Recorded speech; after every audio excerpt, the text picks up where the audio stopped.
Ողջույն հարգարժան տիկնայք եւ պարոնայք, առաջին լրատվականի եթերում Մեհրաբյան on-line-ն է, ես Ռուբեն Մեհրաբյանն եմ։ Անցած շաբաթվա ընթացքում մենք այնուամենայնիվ Ռուսաստանից կարծեք թե այսպես անուղակի ձևով ստացանք պատասխանը այն առաջարկին, որով հանդես եկավ Հայաստանի վարչապետը։ Այն է, որ Ռուսաստանը ստանձնի վերականգնում այն հատվածների, որոնք ապահովում են փոխկապակցվածություն մեր երկաթուղային ցանցի, մեր հարևանների երկաթուղային ցանցերի հետ։ Խոսքը վերաբերվում է Գյումրի-Կարս հատվածին, Իջևան-Ղազախ հատվածին եւ Երասխ-Սադարակ հատվածին։ Դրանք այն հատվածներն են, որոնք նաեւ թույլ կտան, ինչպես հենց մեր տարածքային կառավարման եւ ենթակառուցվածքների նախարարության մամլո հաղորդագրության մեջ էր նշվում երկաթուղաշինարարական տեխնիկան, որպեսզի անցնի Նախիջևան, որովհետեւ այնտեղ եւս նախատեսվում է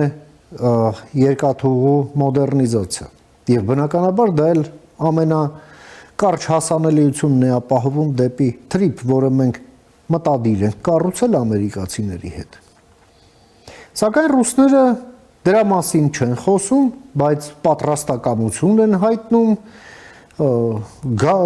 քննարկել Հայաստանի հետ թրիփին միանալու հարցը։ Դա ասում է Մարիա Զախարովան։ Իսկ իր շեֆը Թուրքիայի պետական պարբերականին նախ հիշեցնելով սովետական Ռուսաստանի դերը ժամանակակից Թուրքիայի ստեղծման գործում նաև խոսեց 3+3 ձևաչափում ջանքերը բազմապատկելու անհրաժեշտության մասին։ Դե իսկ այդ նույն գերատեսչության դեպարտամենտներից մեկի, որը կոչվում է Եվրոպական պրոբլեմների դեպարտամենտ, դրա ղեկավար մի Ոմն Մասլեննիկով ուղղակի սկսեց ուղիղ տեքստով սպառնալ Հայաստանին, ասելով թե ահա ինչպիսի ագրեսիվ ռազմաքաղաքական դաշինքի է վերածվում Եվրամիությունը, մեզ չի կարող չմտահոգել Հայաստանի այդ այսպես ինտենսիվ ընթացքը դեպի անդամակցություն այդ դաշինքին եւ հույս հայտնեց, որ Հայաստանում գիտակցում են, թե դա ինչ վնաս կտա դաշնակցային կապերին եւ հետխորհրդային տարածքում ինտեգրացիոն process-ներին։ Ահա այսպեսի ցինիզմ եւ այսօր երկուշաբթի է, Երևանը դրան առայժմ չի արձագանքում, բայց առաջարկը մնում է օդում։ RŽԴ-ն կկառուցի թե ոչ, ոնց որ տեսնում եք տրամադրություն չունի կառուցելու, նաև ցանկություն էլ չունի, դե որովհետև խելքը հացի հետ չի կերել, փոխկապակցվածություն ստեղծել, դա նշանակում է քանդել ռուսական ռազմավարությունը մեր տարածաշրջանում։ Իշխանությունն այստեղ ունի ասելիք, չունի ասելիք, այս պահի դերությամբ գոնե պարզ չէ։ Փորձենք հասկանալ եւ այդ նպատակով ես մի հարգարժան հյուր եմ հրավիրել մեր տաղավար, ում սիրով ուզում եմ ներկայացնել, մեր հյուրն է կոնֆլիկտաբան արևելագետ Ալիք մեդիայի հիմնադիր Արսեն Խառատյանը, բարև եք եկել պարոն Խառատյան, ուրախ եմ ձեզ տեսնել, շնորհակալ եմ հրավերս ընդունելու համար։ Բարև ձեզ, ես էլ եմ ուրախ, ես եմ շնորհակալ։ Շնորհակալ։ Եվ ուրեմն Հայաստանի վարչապետն արել է առաջարկ, ռուսները դրան չեն պատասխանում, բայց քիթները մտցնում են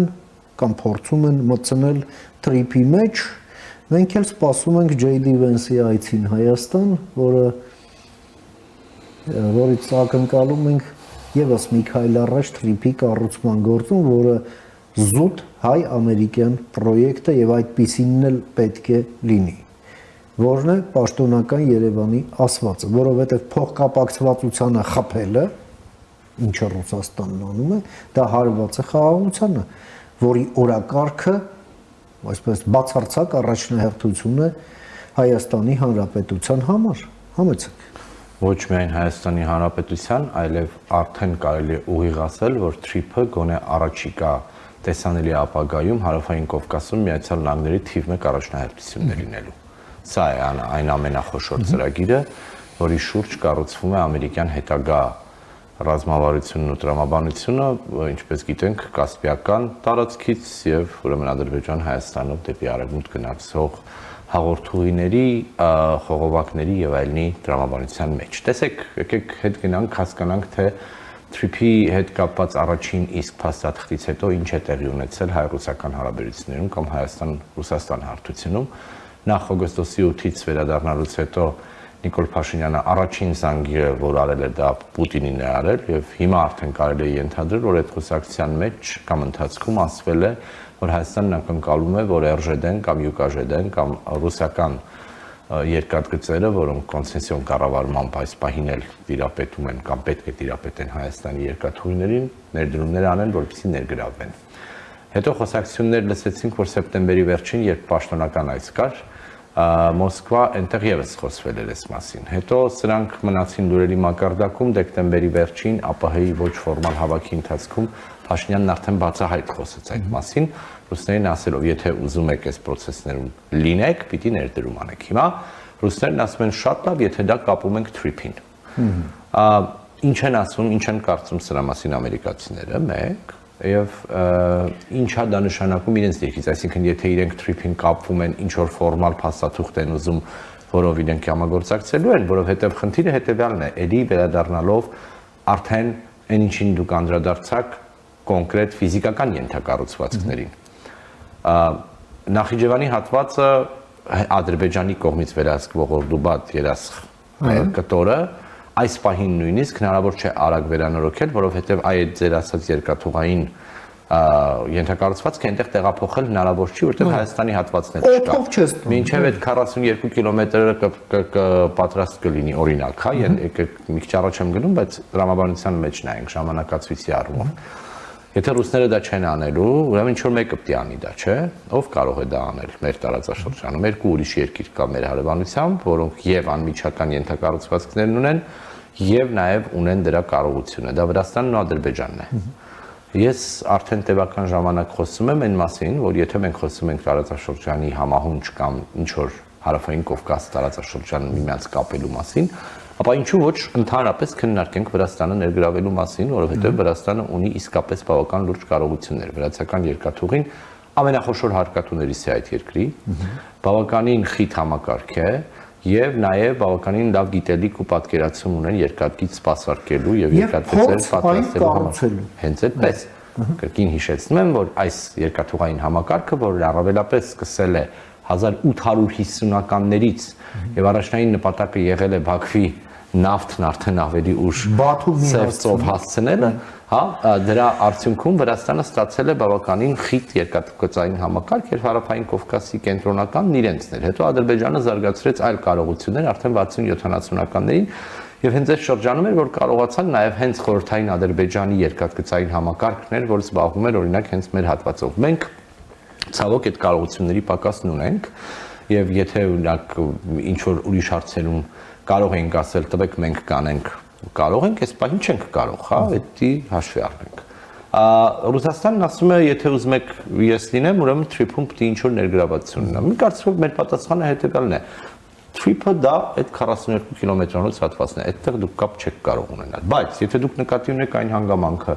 որ ճանապարհը շարունակվի Նախիջևանով, գա Երասխ, Երասխից էլ գնա Ախուրիկ եւ Անդին դեպի Թուրքիա, Գյումրի կառսով, այդ դեպքում եկեք այս պահին ձեր կոնցեսիայով ունեցած պարտավորությունների եւ դրանից ավելի վերանորոգեք եւ այդ ճանապարհներով կանցնեն կգնան, այդ ճանապարհներով թե ով է անցնում գնան, դա ռուսական երկաթուղի որոշում այսօր եւս։ Հա, իրենք կառավարումն են իրականացնում, հասույթ են ունենում որոշակի, հետագայում նաեւ շահում ուրիշ ոչինչ։ Այնպես ինչպես օրինակ հայ-ամերիկյաններ լինելու TRIP-ի պարագայում, հա, մոտավորապես, եթե այդպես նայելու լինենք։ Հիմա խնդիրը հետեւյալն է, եթե ռուսները ուզում են եւ եթե դա իրենց համար դեմքը փրկելու հնարավորություն է ներքին սպառման կամ գլոբալ խոսակցության համար, այսինքն ասել, որ մենք այս ներդրում այս ծանր շրջանում, երբ որ փող է պետք ուրիշ բաների համար ուղարկում ենք այս անելու, որովհետեւ դա մեզ տալիս է ցեղանկարը, թող խոսեն։ Բայց մեզ համար ավելի կարևորն է, որ հնարավորինս արագ կերպով այն հատվածները, որոնք կարող են ֆունկցիոնալ լինել եւ պետք է ֆունկցիոնալ լինեն, դրանք հնարավորինս արագ նորոգվեն, որովհետեւ տեսեք, այսօր էլ անգամ, եթե Ղազախից Իջևան եկող բենտոնիտի գործանով եկող այդ գիծը որ կա։ Գալու լինի, ինքը շատ երկար չի կարողանալու գնալ, որովհետև մենք այնտեղ հատվածներ ունենք, օրինակ Իջևան Դիլիջան հատվածում Աղստևի ուրեմն երկայնքով գնացող երկաթգծի, որոնք այս տարիների ընթացքում քանդված են, ավերվել է, սողանքներ են եղել։ Ուզեմ ասեմ, ամբողջ համակարգը վերականգնելու մասին դեռևս չենք խոսում, բայց հատվածներ կան, որոնք կարող են արագացնել գործընթացը։ Հենց օրինակ նույն այս հացահատիկը, որ այսօր էլ տեսանք Ռուսաստանից Ադրբեջանով եկած, ինչու երկաթգծով չկարողանանք մտցնել Հայաստան, առնվազն բերենք հասցնենք Իջևանի հատված եւ այդտեղից, չգիտեմ, երկրում տեսականորեն եմ ասում։ Նույնը վերաբերում է մյուս հատվածներին, որոնք կարող են կապել։ Հիմա մեզ համար առավել կարևորը, այո, հնարավորինս արագ Հայաստանը եւ ամերիկացիներն էլ վստահ են, որ այս տրամաբանության մեջ են գործում։ Հայաստանի համար շատ կարևոր է, որպեսզի հնարավորինս արագ այս ճանապարհը, որը գալու է Ալախիջևանով բարձրանալու է Հայաստանով գնա դեպի Թուրքիա, հնարավորինս արագ վերականգնված եւ պատրաստ լինի, որպեսզի վաղը, երբ որ կսկսեն ինչ որ բաներ այսինքն ինչ որ բեռնափոխատումներ տեղի ունենալ, դրանց արկայությունը լինի։ Սա է մեր խնդիրը։ Թե հիմա դա կանվանվի թրիփին Ռուսաստանի միանալ չի անվանվի, դա երկրորդական հարց է։ Մեծ համար խնդիրն այն է, որ ֆիզիկական այս ենթակառուցվածքները պիտի գործեն, վերակիրարկվեն եւ հնարավորինս սեղմ ժամկետներում, եւ այս տեսանկյունից ես կարծում եմ, որ առաջիկայում վստահ չեմ, թե շատ մոտ ապագայում ենք տեսնելու ինչ որ արագ փոփոխություն ռուսական կոնցեսիայի հետ կապված, բայց այո, վստահ եմ, որ մեծ պատկերում սա պակաս կարևոր չի եւ այս ուղղությամբ մենք արդեն իսկ նախնական, եթե տեսնում ենք, թե որ ռուսական կողմը իսկապես հետաքրքրություն կամ ցանկություն չունի սա անելու, մենք պետք է արդեն իսկ նախնական համաձայնություններ կամ պատկերացում ունենանք, թե ինչ ծավալի ծախսերի, ինչ ծավալի աշխատանքի եւ ինչ ժամանակահատվածի մասին է խոսքը, եւ դա քննարկենք նաեւ այլ հնարավոր պարտներների հետ, իսկ անմիջական հարևանությամբ թերևս ամենաարդյունավետն է իմ կարծիքով Վրաստանի հետ դա անելը։ Պարոն Խառատյան, հիմա երբ անցյալ տարի էր այսպես առանց ժամանակային հորիզոնի այսպես ֆիքսելու վարչապետն ասաց այդ հնարավորության մասին, իսկ հունվարի 14-ի այդ համաձայնություններից հետո Վաշինգտոնում այդ թրիփի շրջանակային փաստաթուղթը ստորագրելուց հետո արդեն ուղիղ տեքստով ասաց, որ մեզ հիմա պետք է լինի որոշում։ Ահագին անցել է, հիմա այդ հիման երբ է, ասենք, չինական Սուրբ Ծննդյանը, թե ոնց, թե ինչ-որ մի խելամիտ ժամկետ կա, որի անցնելուց արդեն մենք պետք է հասկանանք, որ դրանք սարքող չեն։ Դե կհասկանանք սարքող են, սարքող չեն, կտեսնենք, բայց այդ որ ասում հիմա դեռ ասել դες 2 շաբաթ է անցել, կարծում եմ, որ համբերությունն իր տեղն ունի, բայց այդտեղ նաև մենք կարծես թե ազնիվ ենք խաղում, հա, մենք կոնկրետ առաջնահերթությունները դրել ենք, ամերիկյան կողմի հետ այս գործընթացում ակտիվ աշխատում ենք, եւ եթե այդտեղ պիտի խոչընդոտներ լինեն, ուրեմն այս մեծ ծրագիրն է խնդրեմ ունենալու։ Մենք հիշում ենք, որ հունվարի 13-14-ին բանակցված եւ հրապարակված տեքստում նաեւ շատ կոնկրետ բան է եղել։ Թրիփը եւ դրա աշխատունակությունը կամ արագ կիրարկելու հնարավորությունը ուղիղ կապվել է Հայաստան-Ադրբեջան ինստիտուցիոնալ խաղաղության եւ Հայաստան-Թուրքիա կարգավորման հետ։ Այսինքն ամերիկյան կողմը պաշտոնապես ֆորմալ ստանձնել է հանձնառություն այս գործընթացներում ակտիվ ներգրավված լինելու, ինչը նշանակում է, որ ադրբեջանական կողմն ու թուրքական կողմը այլևս շատ ավելի քիչ հնարավորություն ունեն մեզ վրա ճնշում բանեցնելու համար այս բլոկադան շարունակել։ Ես ձեզ ավելացնեմ, այն փաստը, որ մենք ստանում ենք հիմա հացահատիկ եկավ, մի քիչ առաջ էլ բենզին տեսանք եւ այլն, Ադրբեջանը ինչի է անում, հոտենց միայն բարի կամքը չի, 907-րդ բանաձևն է։ Այո։ 907-րդ բանաձևով ասվել է, հիշեցվել է, որ դա կոնգրեսն է ընդունել, հիմքն եղել է 92 թվին Հայաստանի բլոկադան, այդ բլոկադան քանի վերացված չի, 907-ը մնալու է։ Թշնամական գործողությունները Հայաստանի դեմ, այսպես է ձևավորվում։ Այո, բայց այդտեղ հիմա դա, ինչպես նախորդական նաև ձեզ հետ եթերում խոսում ենք, Ադրբեջանի այս վարքագիծը ուղիղ կապված է նրա հետ, որ ցույց տա ամերիկյան կողմին, որ տեսեք, ես պրոգրես ունեմ, արդեն բլոկադա էլ չկա, մեր գործն էլ հիմա ամերիկացիներին եւ մյուսներին ասել, որ ոչ, սա ապաշրջափակում չի, կլինի ապաշրջափակում իսկական, այդ ժամանակ կարող եք խոսել, բայց սա ֆորմալ պաշտոնական մակարդակում մեր քննարկելիքը չի, դա ամերիկացիների ու ադրբեջանցիների միջև է այլևս։ Մի կողմ դնենք սա։ Հիմա անդրադառնալով մեր անելիքներին, այսինքն Վենցը գալիս է փետրվարի 9-ին եւ վստահ եմ, որ իր այցի տրամաբանությունը ադրբեջանական կողմի համար ավելի բարդ է լինելու։ այնտեղ ուզելու շատ բան կա ավելի, այդ թվում ես կարծում եմ, որ Ադրբեջանի պահուստային ֆոնդի մասին էր, չէ՞, խոսում Ալիևը ասում էր 80 միլիարդ ունեմ եւ այլն, իսկ Թրամփի ադմինիստրացիան սիրում է պարապ փող գտնել, եւ ես կարծում եմ, որ այնտեղ ինչ որ ուղղություններով համաձայնություններ են լինելու, որ ադրբեջանական գումարներ ծախսվեն, չգիտեմ, սա ենթադրություն է։ Միևնույն ժամանակ իհարկե շատ այլ հարցերում Ադրբեջանը հիմա պիտի իրեն առավել քան կառուցողական պահի, որովհետեւ կրկնեմ իմ համոզմամբ այս պահին TRIP-ը հարավային Կովկասում ամերիկյան քաղաքականության առանցքների առանցքն է, դրա հետ մեկտեղ եթե այդ գործընթացում որևէ մեկը խոչընդոտելու է այս կամ այն կերպ, սա անկալելի չի լինելու Վաշինգտոնի համար եւ դա կողմերը շատ լավ հասկանում են։ Հայաստանը առավել քան հետաքրքրված է դրա մեկ օր շուտ կիրարկմամբ, բնականաբար, պետք չի կարծում եմ խոսել երկար թե ինչու է դա այդպես, դրան զուգահեռ այսպես կոչված հիբրիդային Տրամաբանության մեջ Մոսկվան եւ իր սատելիտ մեդիաները անդադ կասկածի տակ են դնում, որ դա չի լինելու, դա երազանքի ծրագիր է, ես էս մի անգամ եմ ասել 95-96 թվերին, հիմա չեմ ուսի անուններ ասեմ, որովհետեւ այդ մարդիկ անազատության մեջ են, նաեւ հայ հանրությանը ասում են, որ այդ Բաքու-Ջեյհանը սուտ միֆական ծրագիր է, դա չի լինելու, Ռուսաստանը երբեք թույլ չի տալու, որ դա տեղի ունենա, նաեւ մեզ ասելով, որ մի անհանգստացեք, այդ բլոկադան չի ստացվելու մեր դեմ։ Տեսանք, որ ոչ միայն եղավ, այլև դա հիշեցնեմ մի բան էլ 2008 թվականի հնգորյա պատերազմի ժամանակ, ես նկատում եմ ռուս-վրացական պատերազմի ժամանակ Հարավային Օսիայի հատվածում, ռուսները եկան հասան հենց կոնկրետ Բաքու-Ջեյհանին կապած, բայց որևէ կետում որևէ վնաս չհասցրեցին դրան, հասկանալով դրա մասշտաբայնությունը եւ թե ինչպես դա կարող է գլոբալ քաղաքականության վրա ազդել։ Ուզում եմ ասեմ, Հայաստանում այն սկեպտիցիզմ կասկածամտություն տարածողները թե այդպիսի, չգիտեմ, խողովակաշարժ ճանապարհ ունենալը մեզ համար անվտանգային լրացիչ ուրեմն ապահովում չի, կարծում եմ պիտի երկու անգամ մտածեն մինչև դա ասեն, որտեղ իրականում տեսնում ենք, որ դա գործող մեխանիզմ է եւ հաճախ ավելի լուրջ, քան ռազմական կարողությունները, իհարկե ռազմականն իր տեղն ունի եւ առաջնահերթ է։ Վերջացնելով ասեմ, որ մենք այդպես ամեն րոպե պետք չի, որ ասենք դե չեք անում, ուրեմն այսպես կանենք, այնպես կանենք, մենք պետք է վերցնենք ու անենք։ Հա, պետք է վերցնենք ու անենք, իսկ դրա համար կան բավարար կողմեր մեր անմիջական հարևանության, որոնց հետ արդեն պետք է հստակ համաձայնություններ ձեռք բերել, ասելով, որ գիտես, մեր շահային դիրքն է, սա պիտի կարիք ունեմ հենց շատ արագ սա ապահովելու, եթե դու չես անում, ես գտնում եմ այլ պարտներ, անգամ եթե կոնցեսիոն պայմանագիրը դեռևս գործում է, ես կարծում եմ, որ նույնիսկ դա է հնարավոր անել։ Արփարացան, իդեպ դուք դրան արդեն անդրադարձաք Վրաստանին, այդպիսի տպավորություն կա, որ վրացական քաղաքական դասի մոտ ինչ-որ այսպես դիսկոմֆորտի զգացում կա, հա, որ Հայաստանն ու Ադրբեջանը ուղղակի կապ հաստատելով իրար հետ Վրաստանի այսպես դերը տարածաշրջանում կնվազի եւ կնվազի նաեւ Վրաստանի դերը արևմուտքի համար,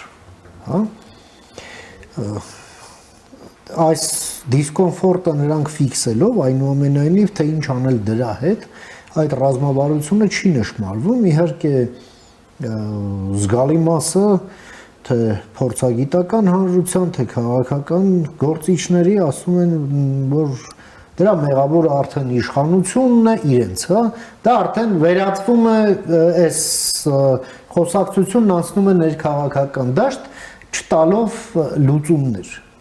Մյուս կողմից էլ արևմուտքի կողմից էլ մենք չենք տեսնում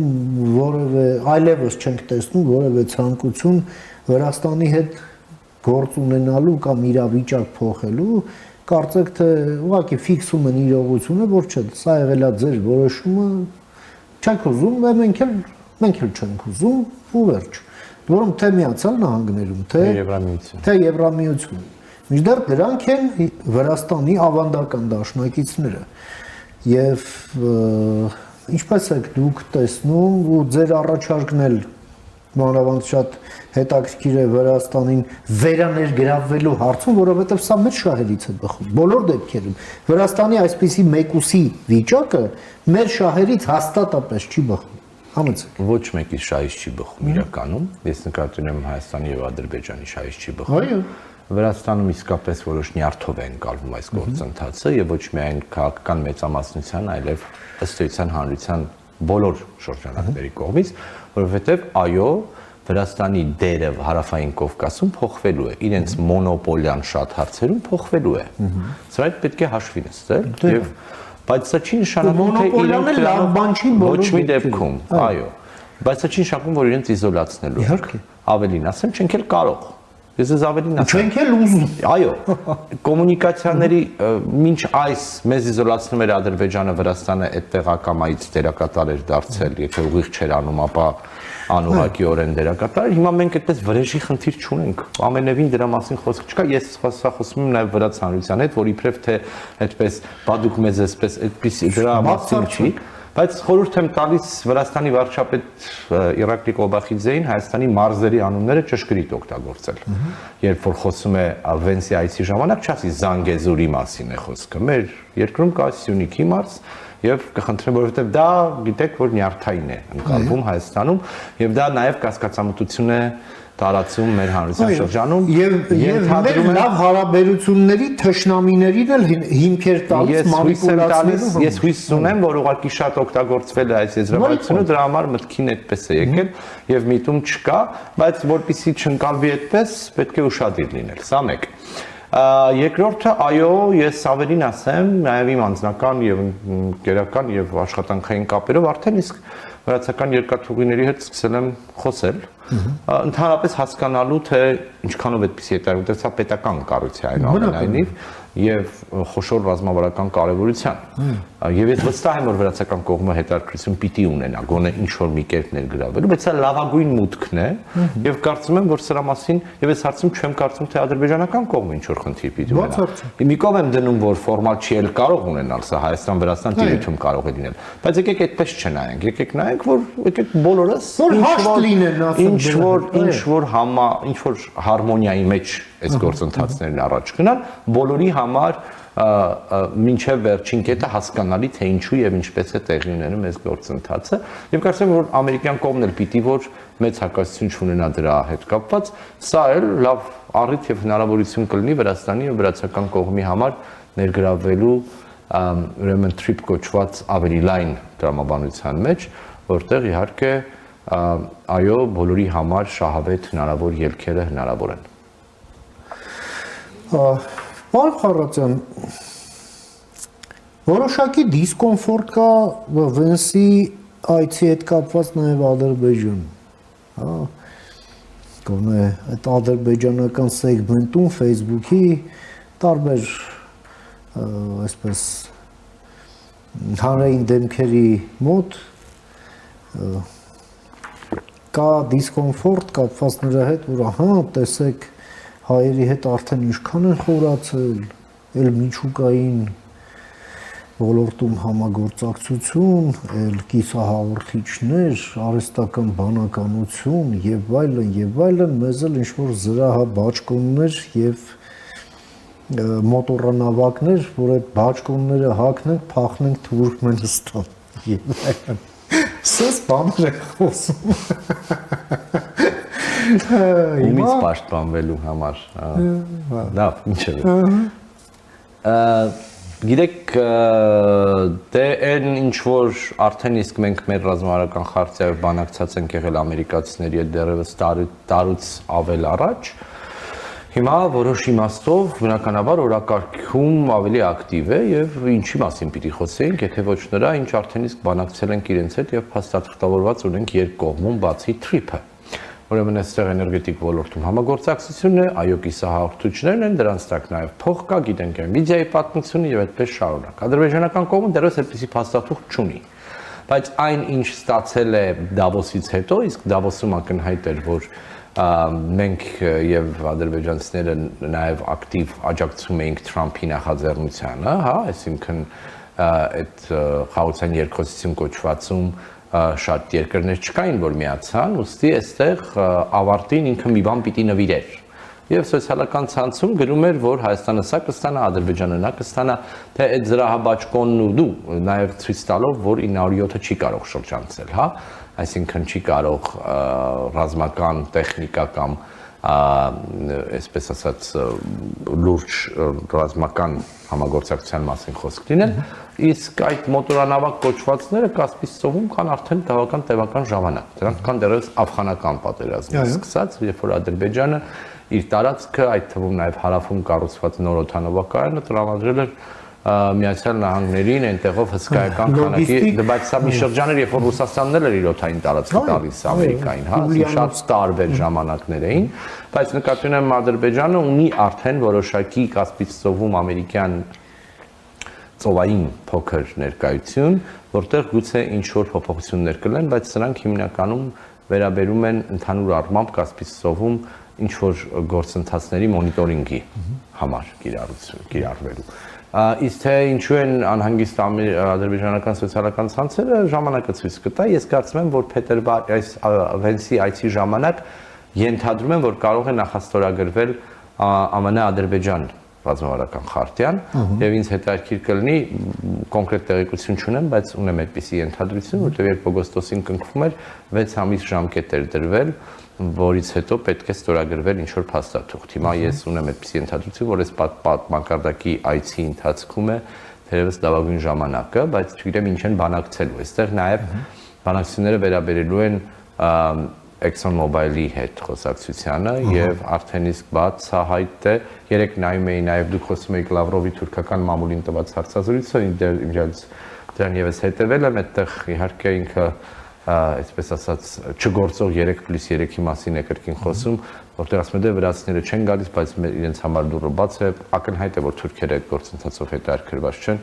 Ադրբեջանցիներն ու մենք գնում ենք, որ նեղացրած չլինենք։ Հիմա կարծեմ Իրանի համար վատ չի լինի այդպիսի տարածաշրջանային ֆորմատում ինչ-որ բան քննարկել, բայց դրանից ավելի ինքը ոչինչ իրենց չի ներկայացնում, հա։ Այսինքն Ռուսաստանը մեծ հաշվով գործող ֆորմատներից զատ առավել արդյունավետ ուրիշ ֆորմատ չունի առաջարկելու եւ դրա համար դրա վրա է կենտրոնանում, բայց նախորդին լսում էի նաեւ Թուրքիայում ԱՄՆ-ի դեսպան Ջոն Բարաքի, որ նաեւ Թրամփի հատուկ ներկայացուցիչն է Գազայի, Թոմ Բարաքի ներողություն, լիբանանցի դեպցակումով, հատուկ ներկայացուցիչն է Գազայի եւ Մերձավոր Արևելքի հարցերով եւ մի քանի անգամ փոքր ելույթում անդրադարձավ հենց trip-ին, հա, Հայաստան-Ադրբեջան, սա այն ուղղությունն է, որտեղ ամերիկացիները տեսնում են, որ նաև կարճաժամկետում կարող են լուրջ առաջընթաց ունենալ, սա բաց չեն թողնելու։ Ակնհայտ երևում է այս հանգամանքը, բայց դրա հետ մեկտեղ Սիրիան էր առանցքում, Թուրքիայի որոշակի կոնկրետ վարկագիծը ու պահվածքը հիմա քրդերի հետ կապված արդարացնելու փորձեր էր արվում, այստեղ Միացյալ Նահանգները լուրջ տարբերվել են, փոխականություն են փոխել եւ շատ բարդ է լինելու իրենց իրավիճակը հեռահար իմաստով, որովհետև քրդերը հերթական անգամ իրենց դավաճանված են զգում։ Հիշեցնենք, որ 2015-ից սկսած Ռոժավա անունը ստացած Հյուսեյն Սիրիան, որը մինչ այդ իսլամական պետության սիրտներ քրդերի առավելապես քրդերին ամրացնելու եւ իրենց աջակցությամբ հնարավոր եղավ վերացնել դա, բանտերում պահել, այս մարդկանց եզիների ցեղասպանություն եղավ, 10 տարի շարունակ փոփոխակի հաջողություններով ինքնավարություններ փաստացի քրդական, այդտեղ էլ է պետք հասկանալ ինչպես աշխատեց այս մոդելը, հիմա դա վերանում է փաստացի եւ հիմա այդ մարդկանց քշում են դեպի ել ավելի խորը դեպի հյուսիսարևելք եւ Թուրքիան փաստացի ներկայիս իշխանության միջոցով եւ ամերիկյան աջակցությամբ վերահաստատում է Սիրիայի տարածքային ամբողջականությունը։ Թուրքիան կողմնակից է տարածքային ամբողջականությունը պահող Սիրիային, ինչին շատ կողմնակից չէ Իսրայելը, ինչպես հասկանում ենք, տարբեր պատճառներով։ Դրոզների հարց կա հետ։ Եվ այսպես տրամաբանության մեջ պարզ է, որ տարբեր ուղղություններով թուրք-ամերիկյան տարբեր համաձայնություններ են տեղի ունենում, բայց թե ինչ կլինի օրինակ որքան արագ եւ ինտենսիվ հնարավոր կլինի լուծումներ գտնել Հայաստան-Թուրքիա եւ Հայաստան-Ադրբեջան տարածքում առավելապես կախված է այլևս Վաշինգտոնից, որով կրկնեմ թրիփը ուղիղ կապվել է եւ խաղաղության պայմանագրի եւ Հայաստան-Թուրքիա կարգավորման հետ։ Այսօր էլ տեսանք, որ ադրբեջանցի падգամավորը հայտարարեց, որ հնարավոր է կնքել խաղաղության պայմանագիրը մինչեւ ընտրությունները Հայաստանում, ավելին եթե մեզ տան ուրեմն այսպես ասած եթե վստահ լինենք, որ սահմանադրության մեջ Ադրբեջանի հանդեպ տարածքային նկատմամբ փոփոխվող սահմանադրության կամ նոր սահմանադրության մեջ Ադրբեջանի նկատմամբ տարածքային նկրտումներ չեն լինելու։ Սա իհարկե խոսում է այն մասին, որ հասկանալի է դառնում, որ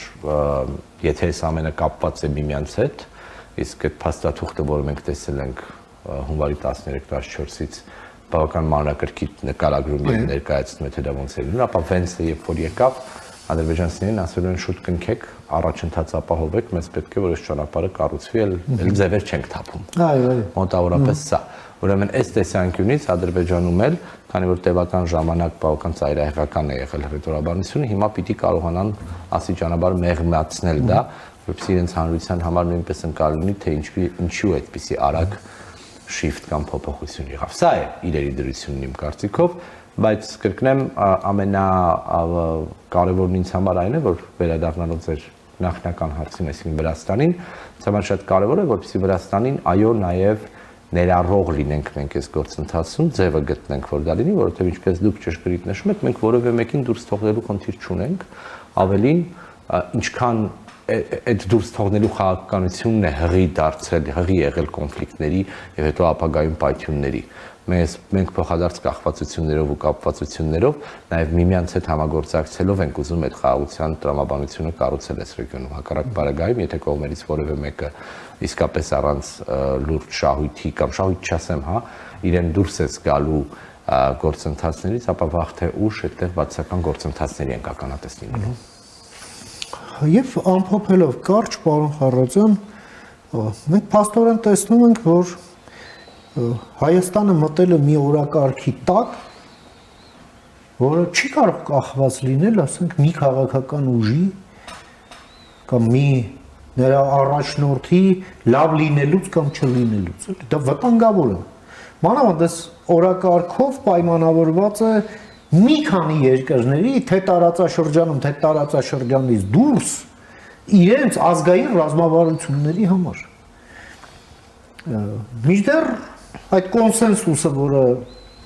ներպետական պետք է լինի, այդ կոնսենսուսի վրա աշխատանք չկա,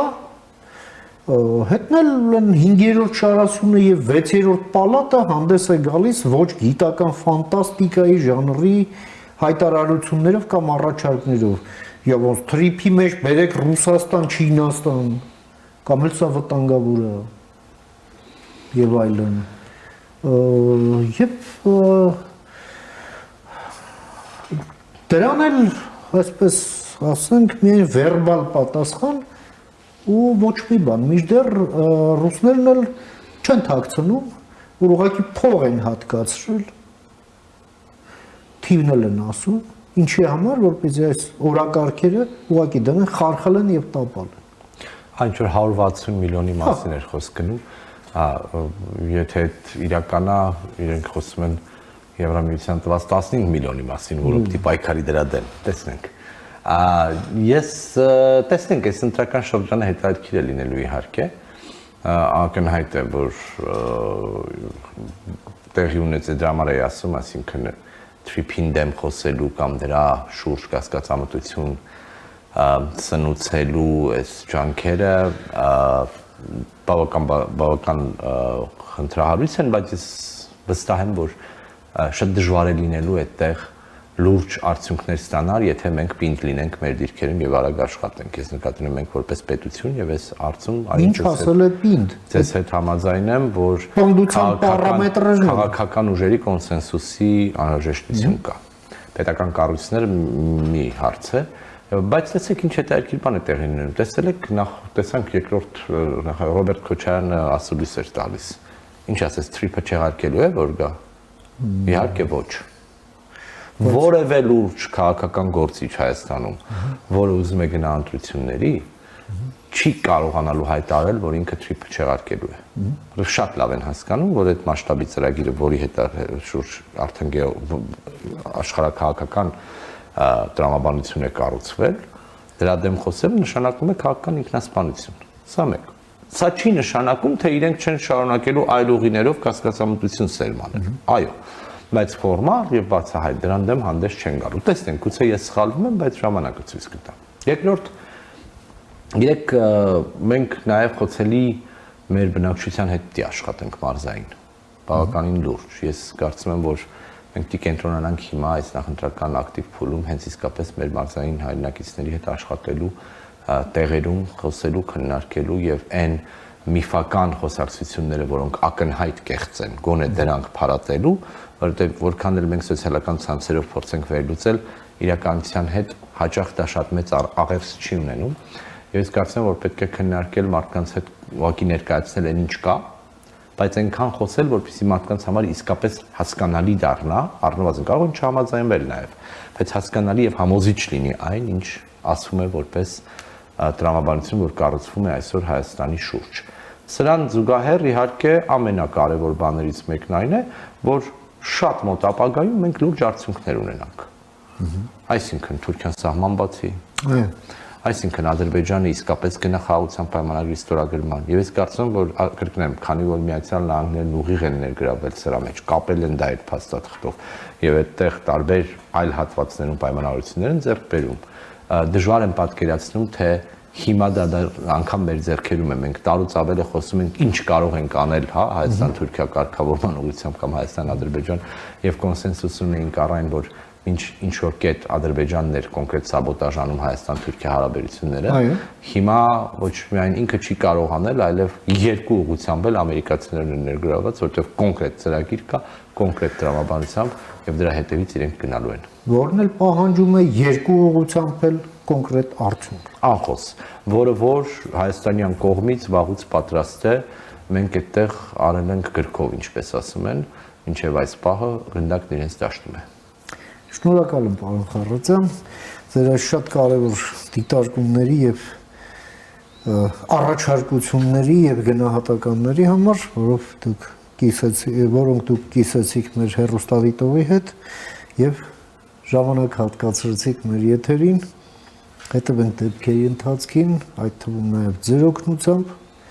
Միշտ նոր հանդիպում, ամենայն բարիք։ Շնորհակալություն։ Մենք զրուցեցինք մեր գործընկեր, արևելագետ, կոնֆլիկտաբան, Ալիք մեդիայի հիմնադիր Արսեն Խառատյանի հետ, լսեցինք իր դիտարկումները կապված հայ-ամերիկյան համագործակցության առաջիկա շրջափուլի, Հայաստան-Ռուսաստան հարաբերություններում Հայաստանի անելիքների, նաև Հայաստան-Ադրբեջան, Հայաստան-Վրաստան հարաբերություններում նոր զարգացումների կամ հնարավոր զարգացումների հետ։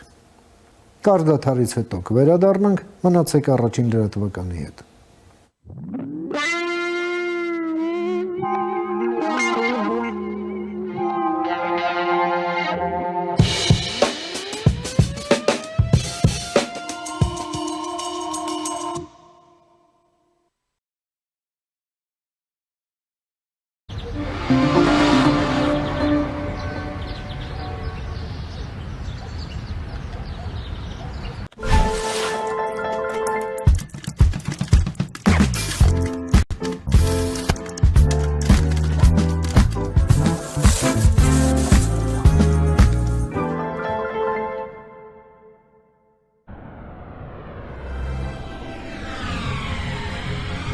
«2026-ին Եվրոպան 75%-ով ավելի մոտ է լինելու։ Իդեալ համակարգը բացում է եվրոպական որակի եւ նրբագեղության դռները ձեր առաջ։ Հնարավորություն ընձեռելով ձեռք բերել եվրոպական արտադրողների լավագույն նմուշների նշված տեսականին մինչեւ 75% բացառիկ զեղչով։ Կան տարբերակներ, կա իդեալական տարբերակ։ Մանրամասները idealsystem.am։ Իդեալ համակարգ դեպի կատարելություն։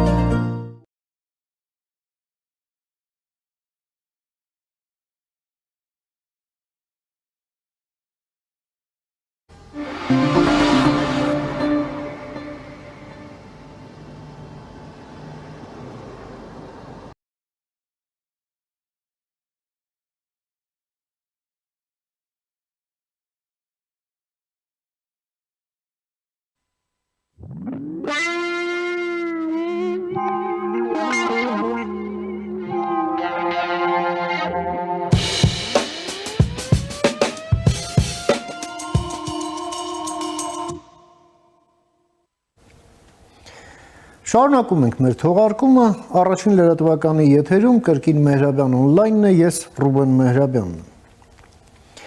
Շաբաթասկիզբը նշանավորվեց բավականին բարձր դիվանագիտական ակտիվությամբ Իրանի շուրջ։ Սա ակտիվություն է, կարելի է ասել, ինչ-որ նաև որպես դիվանագիտական աղմուկի ձևով արտահայտված մի ակտիվություն, բավականին ինտենսիվ հայտարարություններով հանդես են գալիս իրանցի պաշտոնյաները, բայց տպավորությունն այնպիսին է, որ առերևույթ որևէ տեղաշարժ Իրանի դիրքորոշման մեջ չկա։ Այս ամենը իհարկե հիշեցնում է այն աժիոտաժը, որը կար 12-օրյա պատերազմից առաջ, երբ Թրամփն էլ էր խոսում արդեն պատրաստակամության մասին, մեկ էլ սկսվեցին Իսրայելի հարվածները Իրանին։ Ինչ է այս ամենը նշանակում։ Ամերիկյան նավատորմը դուրս է եկել արդեն հարվածային դիրքերի եւ ըստ էության սպասում են միայն մեկ հրամանի։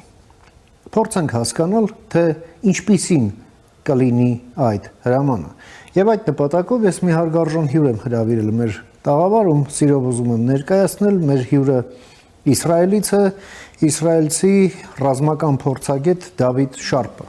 Приветствую вас, господин Шарп, рад вас видеть снова. Спасибо, что приняли мое приглашение. Рубен, здравствуйте, это взаимно, я всегда рад его принять. Спасибо большое. Итак, Давид, что мы видим на сегодня? Да, вот начало недели ознаменовалось большим таким дипломатическим ажиотажем, шумом даже, если можно сказать, то о полной готовности к дипломатической развязке. Иран говорит о том, что мы готовы и к сделке, и к обороне, но чтобы было достойно и так далее. Такое говорилось и до 12-дневной войны. А заявление из Америки о готовности к переговорам, как потом оказалось, просто были такой вот информационной операции прикрытия реальных намерений, да, и создания фактора внезапности. После чего и вот последовали первые вот удары в 12-дневной войне. Что вот сейчас происходит, на ваш взгляд, и тем более, когда американские морские и военно-воздушные силы, можно сказать, вышли на ударные позиции и находятся вот в состоянии ожидания одного приказа. Прошу вас. Два трека происходят, как вы более чем правильно отметили, дипломатический, и здесь многое, скажем так, тайное превалирует над явным, то есть у нас нет прямо таких открытых переговоров и нет каждый раз доклада с того, что в самом деле на этих переговорах происходит. И есть, естественно, трек военный. Давайте вначале с дипломатического. Интересный момент в сравнении с днями, предшествующими 12-дневной войне. Переговоры с точки зрения американцев не то чтобы служили прикрытием, как я считаю. То есть пустые переговоры, которые вел Иран с целью затяжки времени, считая, что это дает ему определенный запас прочности, с точки зрения американцами уже подспудно воспринимались, естественно, именно как таковые. Иран тянет время. Пусть они думают, что переговоры еще идут, но дальше будет применена сила, то есть дан зеленый свет Израилю, по большому счету. Сегодня, насколько я могу предположить, президент Трамп не склонен к тому, чтобы вести переговоры впустую с Ираном, в то время как Иран, естественно, склонен к тому, чтобы затянуть время и максимум пойти на тактические уступки. Таким образом, при посредничестве всяких разных стран, причем некие страны действуют искренне, как я могу предположить, например, Турция пытается и Катар пытаются эти посреднические услуги предоставить искренне, так и некоторые другие, которые делают вид с тем, чтобы не слишком злить Иран, а в душе очень даже не против, чтобы по Ирану прошлись. Есть сообщение о том, например, что министр обороны Саудовской Аравии на кулуарном уровне в Вашингтоне говорил о том, что если американцы сейчас не атакуют, то это значит, что Иран станет сильнее, режим Аятолл станет сильнее. Вот вам эта двуличность, кстати, свойственная ближневосточным реалиям. Так вот, если американцы не пойдут на существенный компромисс от своих изначально далеко идущих требований, а здесь, на мой взгляд, стоит изложить изначальные требования американцев, практически полный отказ от ядерной программы, включая сдачу обогащенного урана и отказ от обогащения урана. Иран никогда не был готов, при том, что сейчас ядерная программа де-факто не функционирует, будучи выбитая бомбами. Да. Для Ирана отказ от нее, вот такой вот демонстративный и формальный, для нынешнего лидера Ирана Али Хаминеи это, ну, в буквальном смысле как удар в сердце. Это невозможно, это позор, и это отказ от одного из основных стратегических принципов. Второе требование американцев было ограничения по баллистическим ракетам, по количеству и по дальности. Да. Опять-таки для Ирана баллистические ракеты это чуть ли не единственный козырь. Если они от него отказываются в заметной степени, это, по мнению Ирана, делает их еще более уязвимыми. Ну и, наконец, третье требование – это отказ от поддержки террористических организаций. Для Ирана это его союзники – Хизбалла, хуситы, иракские милиции, Хамас, исламский джихад и так далее. До недавних моментов это тоже было важнейшей составляющей иранской стратегии. Огненное кольцо вокруг Израиля, на самом деле не только Израиля, экспорт исламской революции, возможность воевать чужими руками. Этот, кстати, фактор очень сильно пострадал в ходе последних боевых действий в течение 2 лет. Тем не менее, здесь отказ Ирана от этого основополагающего принципа своей политики в течение 47 лет, но это что-то вроде капитуляции. То есть по каждому из пунктов от Ирана требуют капитуляции, в совокупности это нечто невообразимое. Так вот, если Трамп готов поторговаться, может быть, где-то по каким-то элементам этих пунктов, я это вполне допускаю. Если он отступится от основных принципов по каждому из них, это будет провал с точки зрения американской политики и с точки зрения того, как это будут воспринимать на Ближнем Востоке. И я не думаю, что ради этого Трамп старался, чтобы пойти на поводу Ирана. Иран же не может себе позволить, нынешняя власть, пойти на кардинальные уступки по этим пунктам. Соответственно, я все же предположу, что стороны в этом плане не договорятся. И тогда дипломатический трек плавно перерастет в выбор в пользу военного. Как я это вижу, американские приготовления на данный момент, они очень серьезные. То есть это не просто демонстрация силы, это не просто какие-то показные действия. Речь идет о подготовке к реальной масштабной военной операции, вплоть до нюансов с огромными затратами и с честным согласованием позиций и подходов с теми или иными союзниками. И в частности, начальник генштаба израильской армии, а ранее глава военной разведки, а ранее глава Моссада не случайно летали в Соединенные Штаты не с целью дружественного визита, а именно с целью согласования очень-очень важных вещей. Кое на что это намекает. Давид, вот, но зафиксируем еще то, что ситуация изменилась, да? В конце концов, сегодня вот противоположная сторона переговоров, иранская сторона, сейчас обвиняется в убийстве собственных граждан, причем массовом, самом таком вот, ну, неприемлемом виде, да? Мы знаем, уже становится ясным, что произошло 8 и 9 января, и это делает данный политический режим, данное руководство, независимо от того, это реформисты или приверженцы твердой линии, ну, скажем так, политически нерукопожатными даже для таких деятелей, которые особо так, не заморачиваются, да, главное политическая выгода, главная сделка и так далее, но тем не менее они имеют дело со своими избирателями. Как, на ваш взгляд, вот этот фактор влияет или может влиять на вот возможность дипломатической сделки, вероятность которой вы и без этого считаете низкой? Прошу вас.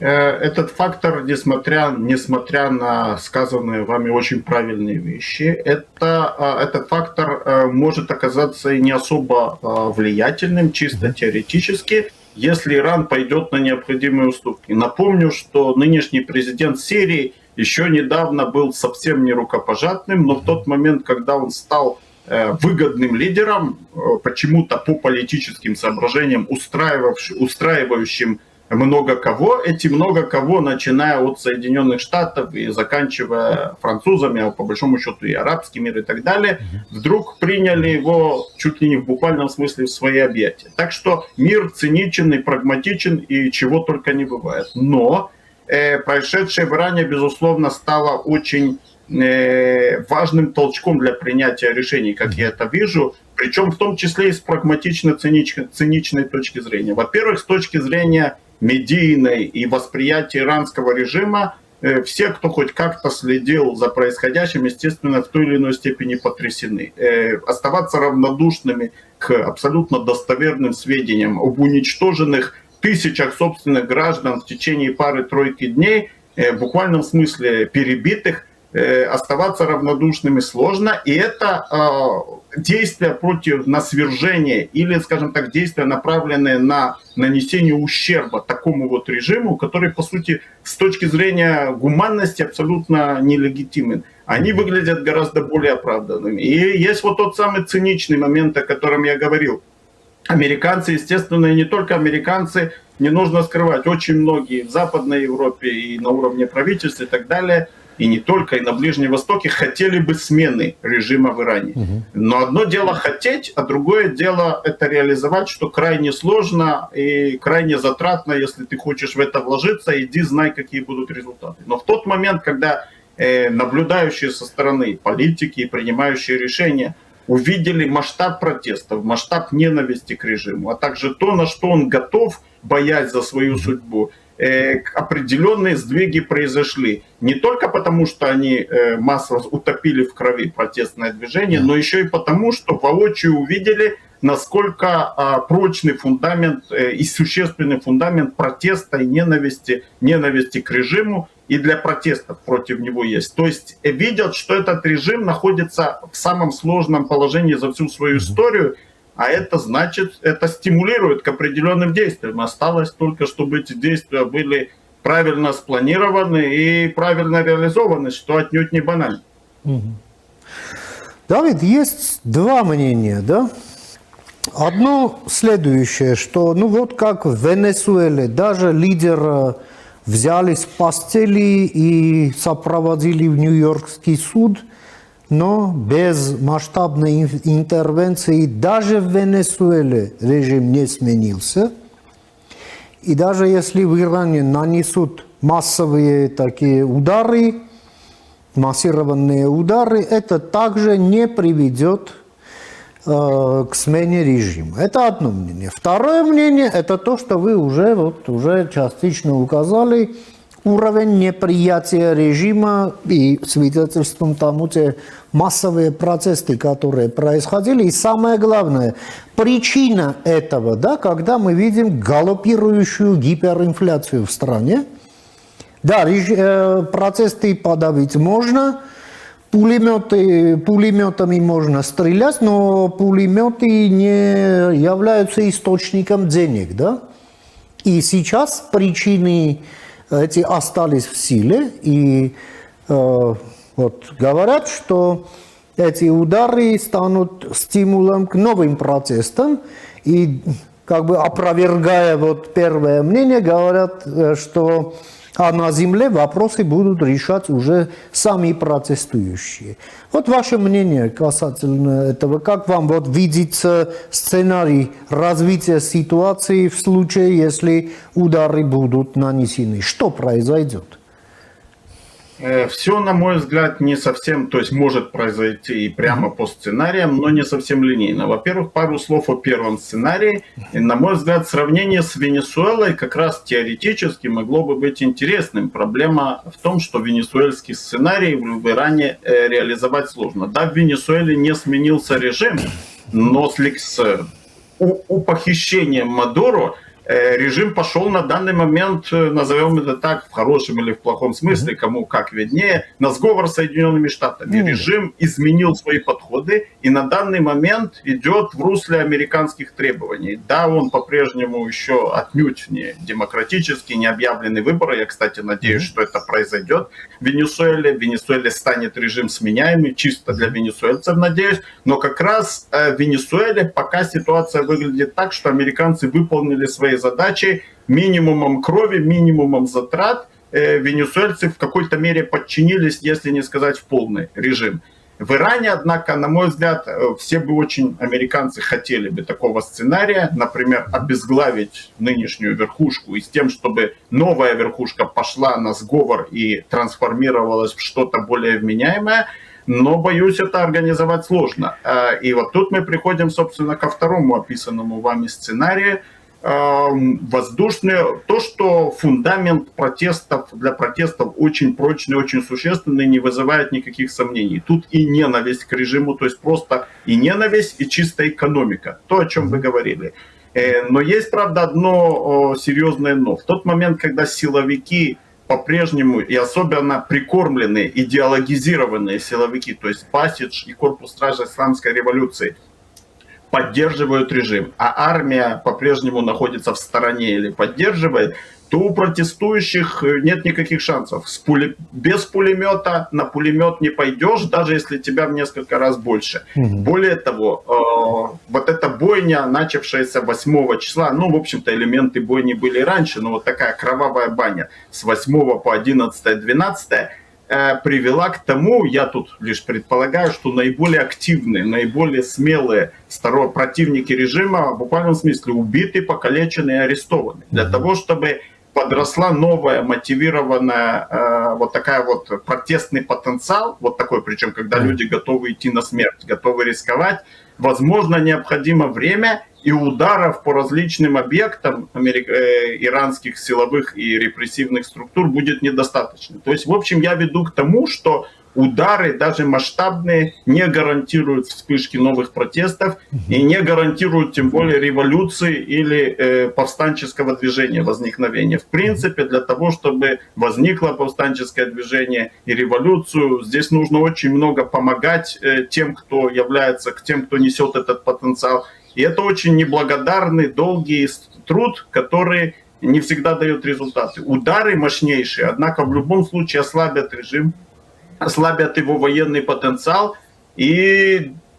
дадут иранскому народу дополнительные возможности. Возможно, это даст и каким-то силам в иранском руководстве, я подчеркиваю, возможно, отнюдь и близко не гарантировано, какое-то видение и понимание, что так больше нельзя. И что вам сказать? Шансы определенные повышаются. Безусловно, режим можно и нужно подтолкнуть, но гарантировать его свержение невозможно. И это главный урок, в том числе, который уже неоднократно извлекали на протяжении многих десятилетий во время Холодной войны. Кстати, один из немногих случаев, когда удалось свергнуть режим путем заговора извне, как раз был в Иране в 1953 году. Но повторить это будет несложно. Сложно.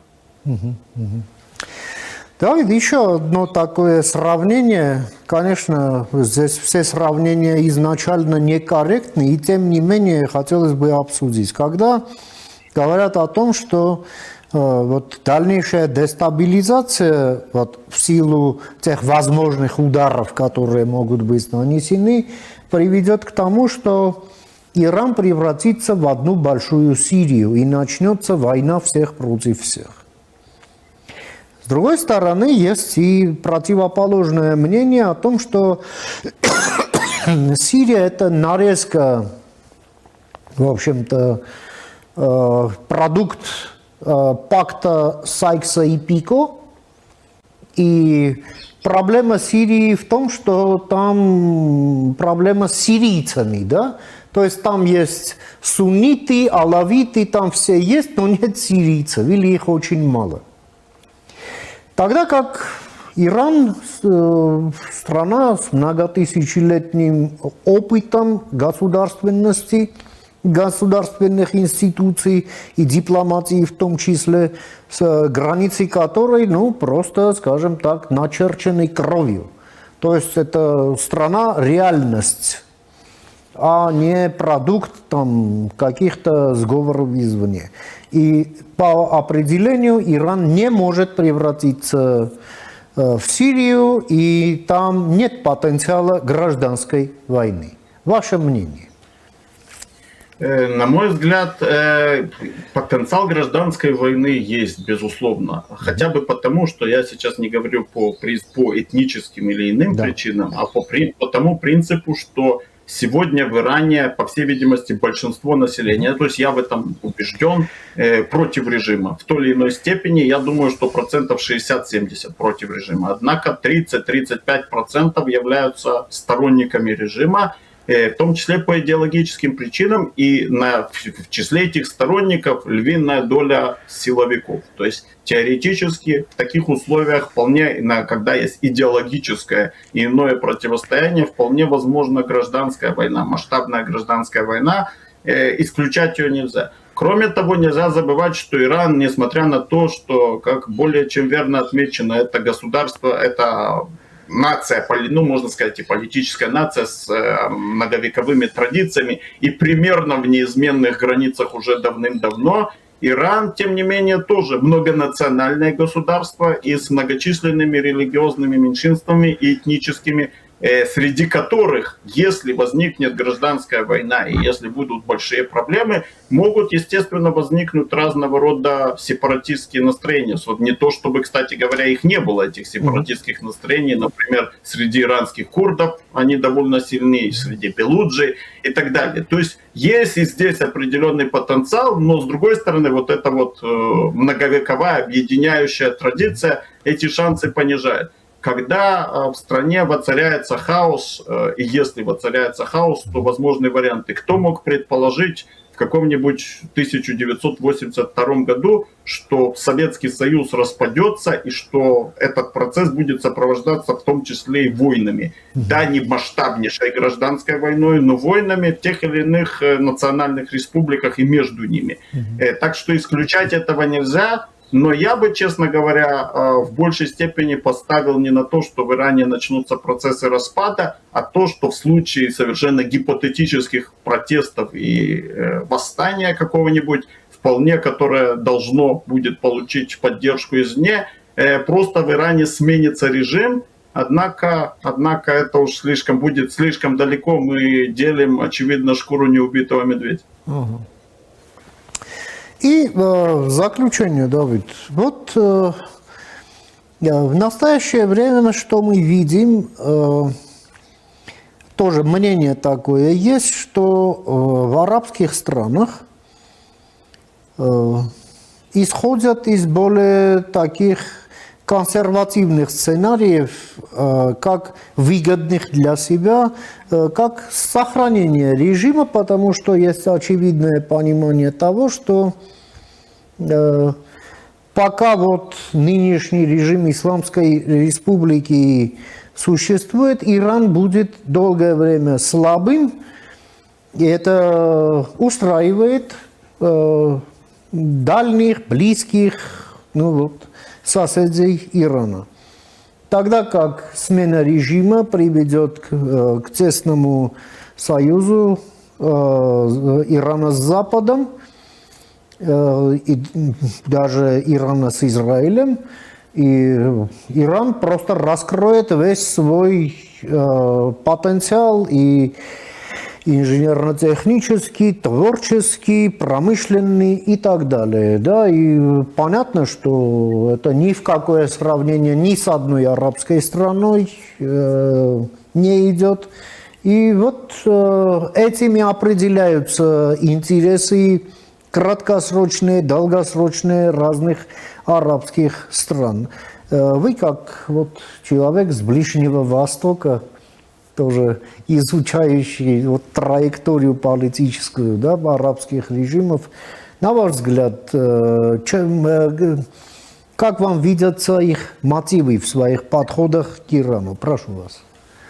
Во-первых, очень многое зависит от кого. Какие именно арабские страны. У каждой своя игра, но давайте рассмотрим в первую очередь тех, которые близко находятся. Ну, это Саудовская Аравия главным образом. Саудовская Аравия, Эмираты,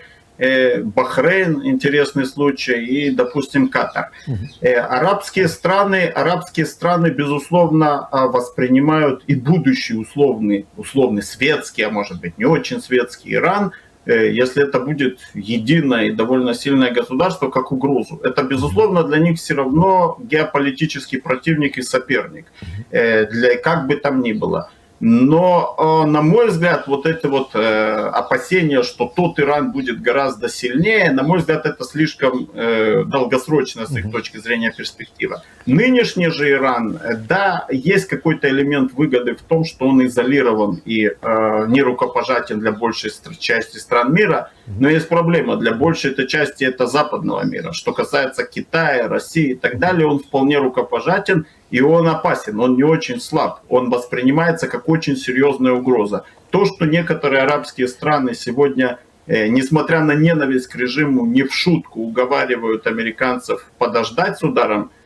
объясняется тем, что они очень и очень боятся иранских ракет баллистических, иранских безэкипажных катеров, иранских беспилотников. Иран не воспринимаются как слабаки. Вспомните случай, когда был нанесен в 2019 году масштабный удар по объектам, ключевым объектам инфраструктуры Саудовской Аравии. Да. Саудовская Аравия сделала вид, что ничего не произошло. А ведь произошел вопиющий акт агрессии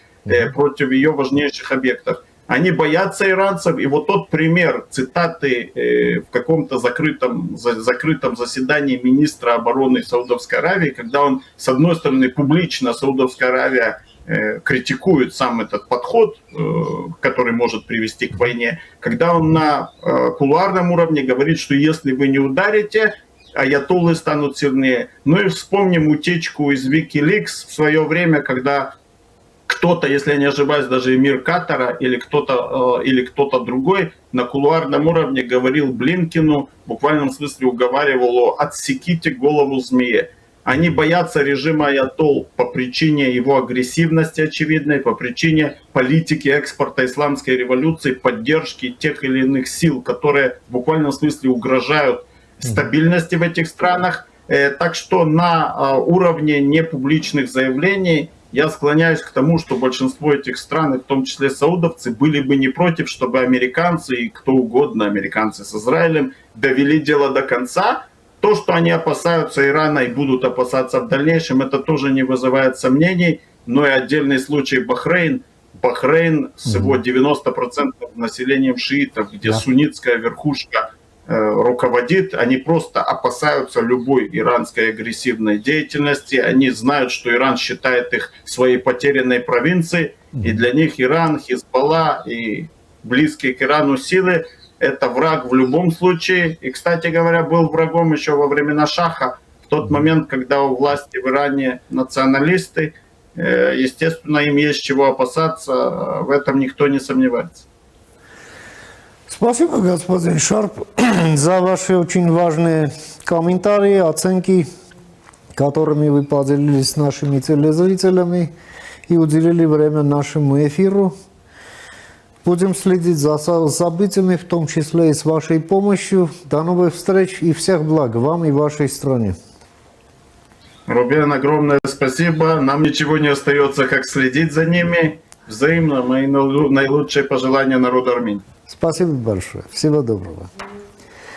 Ամենք զրուցեցինք մեր գործընկեր իսրայելցի ռազմական փորձագետ Դավիթ Շարփի հետ,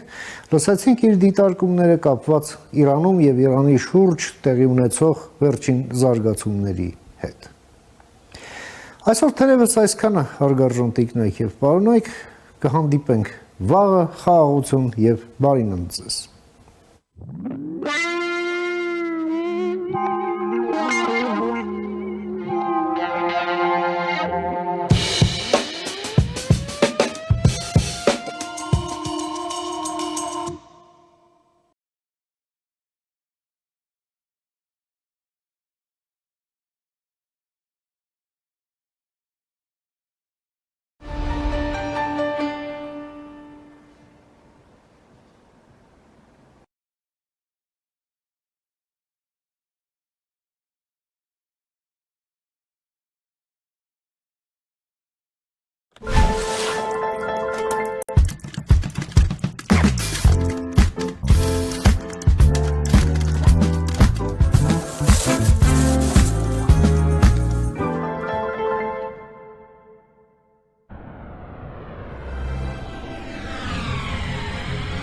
2026-ին Եվրոպան 75%-ով ավելի մոտ է լինելու։ Իդեալ համակարգը բացում է եվրոպական որակի եւ նրբագեղության դռները ձեր առաջ։ Հնարավորություն ընձեռելով ձեռք բերել եվրոպական արտադրողների լավագույն նմուշների նշված տեսականին մինչև 75% բացառիկ զեղչով։ Կան տարբերակներ, կա իդեալական տարբերակ։ Մանրամասները idealsystem.am։ Իդեալ համակարգ դեպի կատարելություն։